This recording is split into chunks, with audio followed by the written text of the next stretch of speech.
Hello, I'm Bevan from Global Cast Resources. When you hear the term community development, what comes to mind? I don't know if you're like me, but I used to think only in terms of like water wells or agricultural projects, right?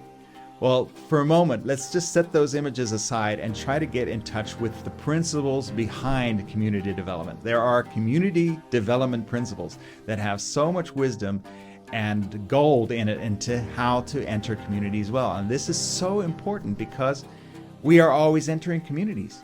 Whether we're called to go to the unreached, we're entering unreached communities. Whether we're called to missions mobilization and discipleship in the church, we are entering communities. Those local churches and our own families are communities. And there's ways to enter a community well that open doors, and there's ways to do it not so well that close doors.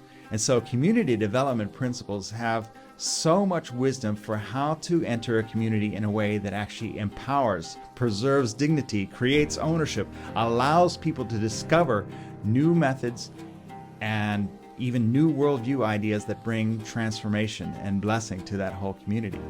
And there's also, of course, ways to enter a community that disempower, that create dependency, that actually leave them in a worse state than they were before we arrived. We don't want that. So, as we've been saying in the past, mobilization is to the reached what evangelization is to the unreached. Mobilization, missions mobilization is to the body of Christ what evangelization is to the unreached. So these same principles on how that we've learned how to enter an unreached people group in a good, life-giving way, those same principles can be applied to missions mobilization. And so, for example, God is already there is one principle. We didn't bring God to that community. God was already there, and we want to come alongside of what He's doing. Development starts with me. That's another principle. I need to be walking out the things that I hope to see in the lives of those that I'm influencing. Deal with the roots, not just the fruits. That's another principle. We don't want to just judge the negative fruit that we see. We want to actually evaluate and discern what is it going on in the belief system and the worldview roots that are leading to this fruit.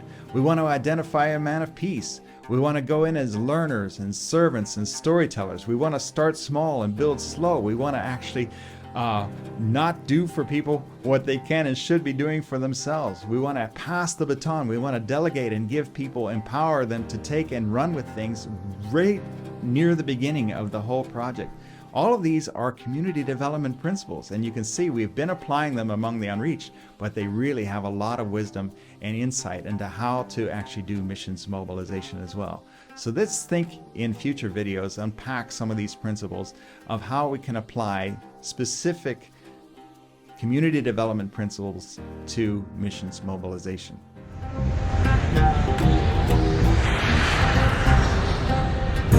Mentoring missions advocates. This is globalcastresources.com.